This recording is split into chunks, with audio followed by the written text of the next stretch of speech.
పెరటి మొక్క స్థాయి నుంచి వాణిజ్య రూపును సంతరించుకుంది జామ. ఈ మధ్యకాలంలో జామకాయలకు పెరిగిన డిమాండ్ సాగును విస్తరింపజేస్తోంది. సాధారణ రకాలతో పాటు తైవాన్ రకాలు వినియోగదారులకు నిత్యం అందుబాటులో ఉంటున్నాయి. జామను అందరూ పండిస్తున్నా కాయ పెరుగుదల, రుచి మాత్రం సరైన యాజమాన్యం చేపట్టిన తోటల్లోనే బాగుంటుంది. శీతాకాలం జామ దిగుబడులు ఎక్కువగా ఉంటాయి కాబట్టి కాయ నాణ్యత కోసం మొక్కకు అందించే ఎరువుల పట్ల కాస్తంత శ్రద్ధ పెట్టాలి. దాంతోపాటు జామకాయల నాణ్యతను దెబ్బతీసే చీడపీడల పట్ల మెలకువగా ఉండి సకాలంలో వాటిని నివారించాలి. జామకాయ పెరుగుదలకు తోటల్లో ప్రస్తుతం తీసుకోవలసిన యాజమాన్య సస్యరక్షణ చర్యల గురించి సూచనలు అందిస్తున్నారు సంగారెడ్డి ఫల పరిశోధనా స్థానం ఉద్యానవన శాస్త్రవేత్త డాక్టర్ హరికాంత్. జామ చూసినట్టయితే మన రాష్ట్రంలో దాదాపు 1,00,000 ఎకరాల వరకు పండిస్తూ ఉన్నారు. సో ఈ జామలో చూసినట్టయితే మనకి 2 రకాలు అధికంగా పండిస్తూ ఉంటారు రైతులు. అందులో ముఖ్యంగా మొదటి రకము అలహాబాద్ సఫేదా, అదేవిధంగా రెండో రకము లక్నో 49. అలహాబాద్ సఫేదా చూసినట్టయితే పండు గుండ్రంగా మరియు అదేవిధంగా గింజ నాణ్యత అంటే మెత్తగా ఉండడం గమనించవచ్చు. 150 నుండి 180 గ్రాములు తూగుతుంది ఒక పండు. అదేవిధంగా లక్నో 49 చూసినట్టయితే ఇది కోడిగుడ్డ ఆకారంలో ఉంటుంది.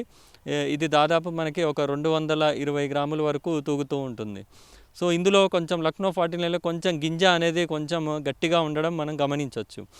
మార్కెట్లో ఎక్కువగా ఈ అలహాబాద్ సఫేదా ఎక్కువగా పోవడం జరుగుతుంది.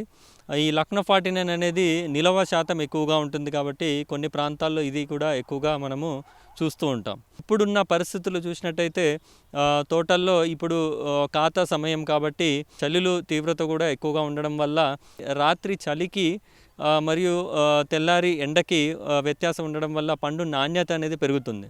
సో ఈ పండు నాణ్యతని పెంచడం కోసం కూడా మనము పొటాషియం నైట్రేట్ అనే మందు అంటే మల్టీకే, దీన్ని మనం 5 గ్రాములు 1 లీటర్ నీటిలో కలిపి పిచికారీ చేసినట్టయితే పండు యొక్క రుచి మరియు పరిమాణం పెరిగే అవకాశం ఉంది.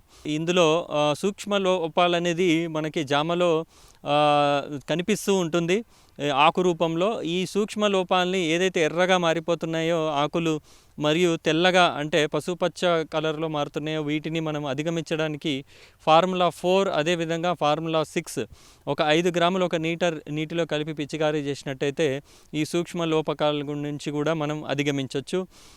ఈ పండే సమయంలో మనము ఈ జామలో చూసినట్టయితే ఎక్కువగా మనకి పండు ఈగ అనేది ఇబ్బంది పెడుతుంది.